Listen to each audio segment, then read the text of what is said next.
Today we're going to have a look at manipulating the colours within an image using adjustment layers.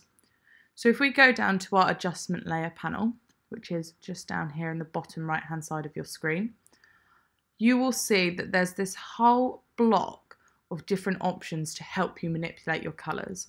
So we'll start off with vibrance. If you bring up the vibrance, what it's going to do is intensify the colours within your image. So if I hide this layer and then re-show it, you can see that although relatively subtle, it is bringing up that intensity. Saturation does a very, very similar thing. The next method of manipulating colours that we're going to look at is using the hue and saturation slider.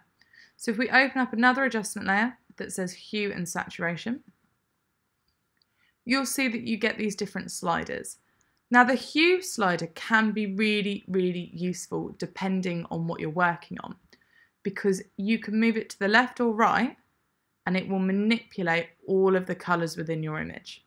This is what they often do for clothing websites. If they've got several colourways of the same garment, you can just change the hue, potentially bring down the saturation slightly so it's a little bit more realistic in terms of the colours. And there you've got your secondary colourway. That's why sometimes you see the same image over and over again. In addition to changing the hue, you've just seen me change the saturation. You can obviously bring this up and get really, really intense colours.